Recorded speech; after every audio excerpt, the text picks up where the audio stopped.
தற்போது கிடைத்திருக்கும் முக்கிய செய்தி, மேட்டூர் அணை முழு கொள்ளளவான 120 அடியை எட்டியுள்ள நிலையில் தற்போது நீர் திறப்பானது அதிகரிக்கப்பட்டுள்ளது. இது குறித்த கூடுதல் விவரங்களோடு இணைகிறார் நமது செய்தியாளர் கோகுல். வணக்கம் கோகுல், விவரங்களை பதிவு பண்ணலாம்.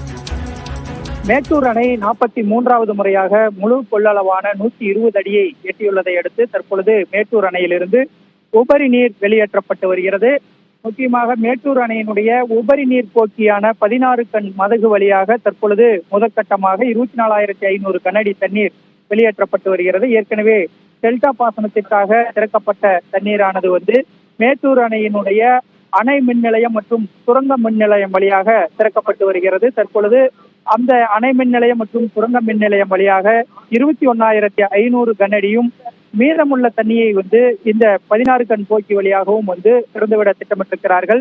முதற்கட்டமாக 2 இடங்களிலும் சேர்த்து வினாடிக்கு 46,000 கனஅடியாக தற்பொழுது மேட்டூர் அணையிலிருந்து தண்ணீர் வெளியேற்றப்பட்டு வருகிறது.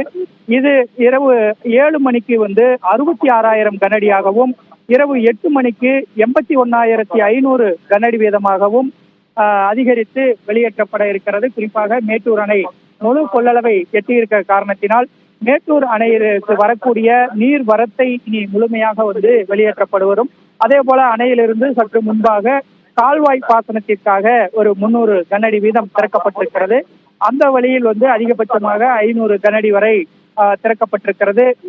கர்நாடகாவில் அதிகப்படியான தண்ணீர் திறக்கப்பட்டிருப்பதனால் இந்த அணைக்கு வரக்கூடிய நீர் 1 லட்சம் 2 லட்சம் கனஅடியாக இருந்தாலும் அதை முழுமையாக இனி மேட்டூர் அணையிலிருந்து வெளியேற்றப்படும். இதற்காக காவிரி கரையோர பகுதி மக்களுக்கும் வெள்ள அபாய எச்சரிக்கை விடுக்கப்பட்டிருக்கிறது. தற்பொழுது இந்த மேட்டூர் அணை 16 கண் உபரி நீர் போக்கி வழியாக தண்ணீர் வேகமாக பாய்ந்து செல்லக்கூடிய காட்சியை நாம் பார்த்துக் கொண்டிருக்கிறோம். இதை பார்க்க ஏராளமான பொதுமக்களும் இந்த அணை தண்ணீர் செல்லக்கூடிய பகுதியில் இருக்கக்கூடிய பாலத்தின் மீது நின்று ஏராளமானோர் பார்த்துக் கொண்டிருக்கிறார்கள். தற்பொழுது மாவட்ட ஆட்சியர் அவர்கள் இந்த பகுதிக்கு வந்திருந்து இந்த உபரி நீரானது தற்பொழுது திறக்கப்பட்டிருக்கிறது. விவரங்களுக்கு நன்றி கோகுல்.